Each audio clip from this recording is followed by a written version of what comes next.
Hello everyone, I'm Ravi Handa and welcome to another episode of Desi Fire podcast.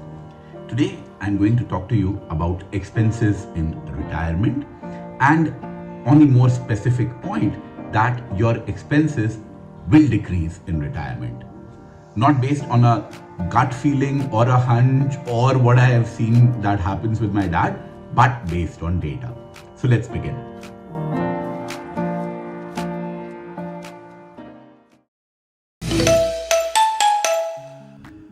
Now, the essential idea for this came from the 5% rule for retirement, which I talked about in one of the earlier videos, which essentially means that if you're planning to retire and your retirement is going to last for 40 years, if your expenses are 1 rupee per year, then you typically need around 20 rupees to retire. And I did the math, a lot of detailing in the previous video.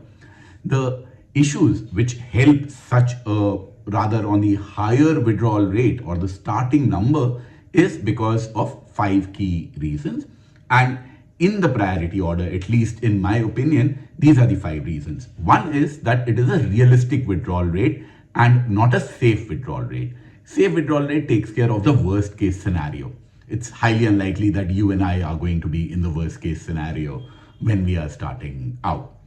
The other thing which it is that it is the starting withdrawal rate. What I mean by that is a lot of people assume with let's say a 4% rule, what it talks about is that you start with 4% and then you keep on adjusting it upwards for inflation. You don't really care about what happens in the market or what happens in the world, which is unrealistic. We are bound to react to what's happening in the world around us. And that is why a guardrails based withdrawal approach, which reacts to what happens in the markets a little bit because there are guardrails around, that also pushes up the starting withdrawal rate at a higher number. Please do watch the previous video, the 5% rule one, I'll link it in the description. The third key reason for this slightly higher withdrawal rate is the retirement spending patterns, which is what I'm going to focus on today, which is where I'm saying that your retirement spending will reduce in retirement based on inflation adjusted numbers and the data to support it, and it's not really an assumption or a gut feeling. The other aspects also play in a little bit, which is inheritance and active income, but that's perhaps a case for another video. So with that as context, let's begin. So first of all, the retirement journey in India can broadly be divided into 3 broad categories, which are the go-go years, the slow-go years, and the no-go years. This isn't really my idea. I think it comes from a book in the late 90s by Michael Stein. That's where it came from. So what's the concept? The idea is that in your retirement, you have to think of it as 3 phases. The first phase is the go-go years, which is where you're very mobile. You want to travel the world, go ahead. You want to do some sort of adventure activities, perhaps you can. You can take that business class flight. You can keep going to more new restaurants which are opening up. You are healthy, you're standing, and you have a very, very active lifestyle. Typically, for most people, this active lifestyle lasts till mid 60s, early 60s. For some people, it's a little bit longer. For some people, it's a little bit lesser. I don't really think that I am going to be active so much in the 60s. Boss, I have knee pain in early 40s as well. And to be really honest, I'm planning a trip to Ireland in the summers. And I'm a little bit scared about all the climbing that I will need to do. I'm also excited for it. But the point is that I can do it now. I will definitely not be able to do it in mid 60s. And that is why I would want to front load the spending, do a higher amount of spending in the first years, which is the go-go years, and which is where bulk of the spending happens for anyone. Then comes the second phase, which is essentially the slow-go years. Typically around mid 60s to 70s, where it's not that you're bedridden or you need daily care, but broadly speaking, your wants reduce, your need to go out reduce. You travel, but you don't travel as much. You are aligned to slightly other things in life. You plan your spendings a little bit more. You become a little more conservative. And It's not something that I believe. You can see it around you. Please talk to people who are in their 70s and please talk to people who are there in their 50s and look at the way that they spend money. And then there is a third case, which is, let's say, starts around the 80s and beyond, because we are essentially thinking about longer term retirements, which is where you are in the no-go years. That means that you do not really go out that often to eat, and perhaps in a few cases that you are unable to. International travel virtually goes out of the window, so you might be taking 2 vacations in the go-go years, maybe perhaps 1 vacation a year, or maybe 1 vacation in 2-3 years in the slow-go years, international vacation, and in 80s it becomes really, really hard to do that. So based upon all of this, your spending is going to change. So the idea of a withdrawal rate, whether it is 3% or 4% or 5% or 6%, whatever number you are dealing with, that, I will start with this spending and then I will keep on doing inflation adjustments and keep on increasing it as per inflation. That is wrong, because that is not how spending works in real life. Theoretically, you're writing a research paper, perfect, please go ahead.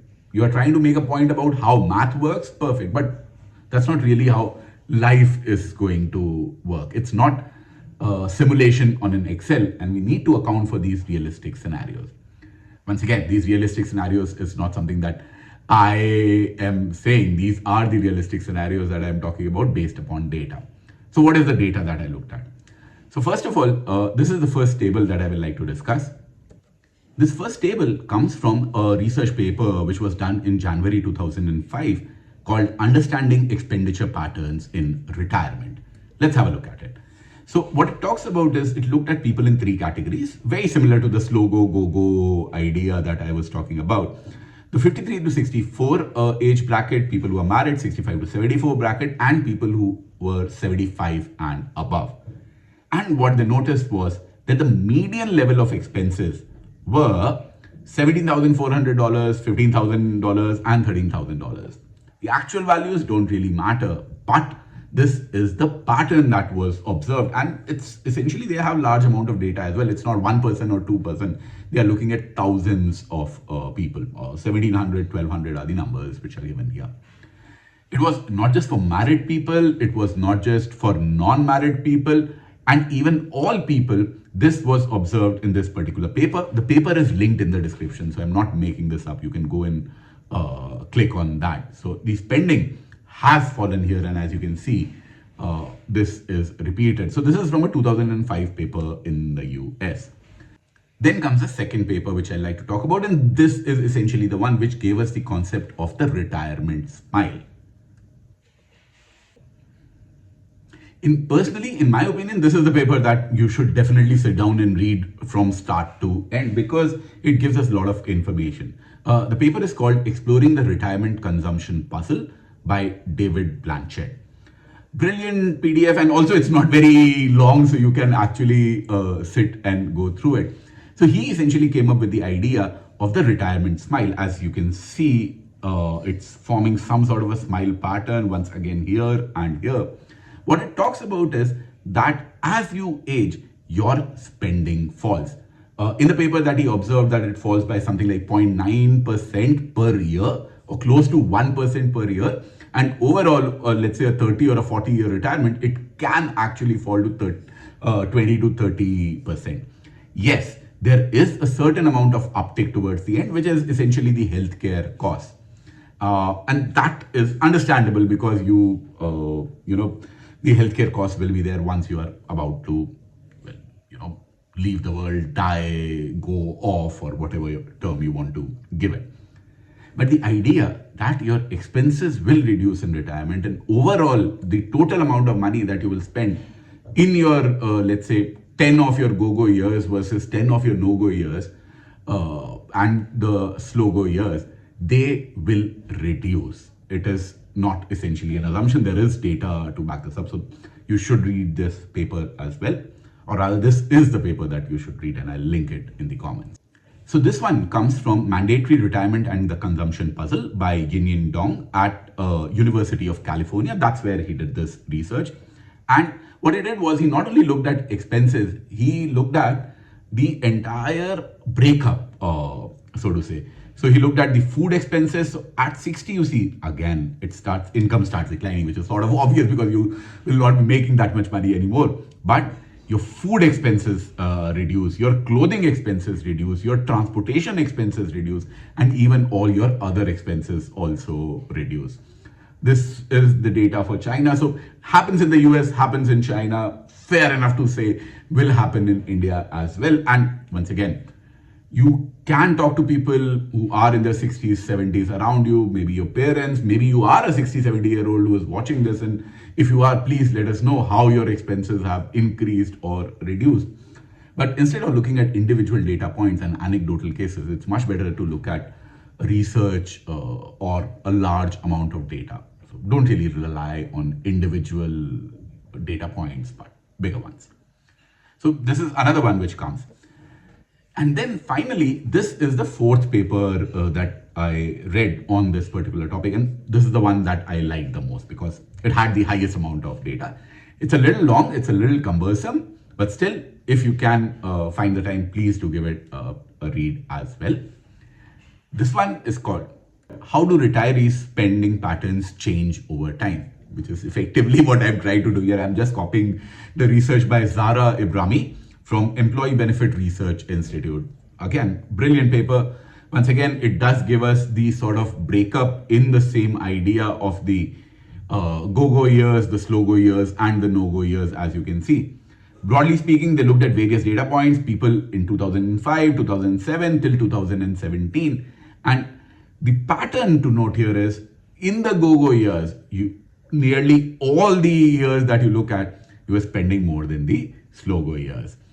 In the slow-go years, you were still spending more than the no-go years. So once again, the idea that your spending will reduce in retirement is not an invalid assumption. It is something that you should assume. It is something that you should plan for. And it's very easy for me to say that no, collect a lot of money. The more money you have, the better it is. That's obvious. The idea is that you need to optimize. If you can save 3 years, of your go-go years and retire 3 years early or 5 years early by just taking an initial withdrawal rate of 5% versus, let's say, a 3.5% or a 4%, those 5 years are the best years for the rest of your life. So there is no point in optimizing for money which you are going to leave to your kids when your kids are 50. Your kids are not going to need that money at 50. There is no point being the richest corpse in the graveyard. So essentially what you need to do is, I'm not saying that you die with zero, which is another philosophy, and I'll perhaps get to it in another video. But the idea that leaving money as a legacy for your kids, or that I will run out of money by the time I'm really, really old, this is fear mongering. This is unnecessary greed. Leaving money to your kids when they are 50, when you die, is not really going to be very helpful towards them. You are not going to run out of money. The 4% number essentially is a very, very conservative number, and it does not account for all of this stuff. You need to assume realistic patterns and not excel that your expenses will go down in retirement. And why or how does this happen? Again, based on all of these papers that I read, I looked at the data in them, and you can do it yourself. Broadly, the summary is this. Which these guys didn't really cover, is a lot of our expenses are on our kids. Their school, their college, the food that they eat, the coachings that they go to, and all of that. By the time you're retiring, early or by regular, your kids are more or less settled. So that expenses are essentially taken care of. Then the other expenses which these guys tracked, because these guys were not Indians. For Indians, a lot of our expenses are focus key. I need to get the kid to college, then postgraduate, then wedding, and blah blah. But the other stuff which they looked at, housing is the biggest indicator of cost. Housing costs typically go down 20 to 30% in retirement because probably your loans are paid off. Maybe even if you are renting, you move to a smaller dwelling. You don't really need a bigger 3 BHK, 4 BHK house when you are 75. You can move to something smaller. There is lower maintenance which is needed at that age. You are not really buying more fancy stuff when you're 70 for your house. Food spending goes down because you eat out less as you age. Food spending, boss, I don't know about you, but I see a 25-year-old today versus a 45-year-old today. You can see the amount of differences that they have in food spending. The amount of money that I used to spend on food, I could not afford to, but as a percentage of my income that I used to spend on food and going out in my 20s and even till my 30s is significantly lesser than what I do in my 40s. Healthcare. This is the cost that goes up. And although some people might think that only 10 to 20% is what the healthcare cost goes up, well, what you need to understand is how healthcare costs are spread. Typically what happens is healthcare costs do go up and they go up significantly, but that happens towards the end of your life. So maybe in the last 2 years, maybe in the last 3 years, that is when the bulk of the higher healthcare spending happens. Otherwise, it remains more or less the same. So if you look at it from a 20-year or a 30-year period, your healthcare expenses will keep on rising a little bit. You'll keep on getting knee pains like me or other diseases here and there. But the overall impact is very concentrated towards the end. So if you have to split it, your cost in retirement versus the pre-retirement phase, it does go up, but because it is distributed over a long period of time, the impact is close to a higher of 10 to 20%.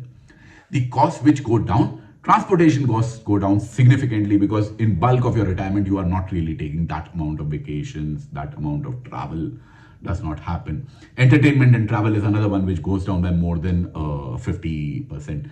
Clothing also goes down a little, and these are some of the costs that these guys observed. Gifts, donations, charity. I was under the assumption that, as people get older, they will get away from the Mumaya and they will gift away more and they will do donations more. But no, data doesn't say that. People do continue to spend, similar amounts of similar percentages of their net worth or their income towards gifts and donations. Broadly, the conclusion is that most categories spendings decline after retirement, other than healthcare. Mobility-driven expenses, travel, transportation, entertainment, eating out, they fall the most. And I hope that this gives you a certain amount of confidence in planning your retirement better, a certain amount of confidence in pulling the plug early, not working those extra 3 years, 5 years because an Excel simulation scares you into withdrawing at a 3% or a 3.5% starting withdrawal rate.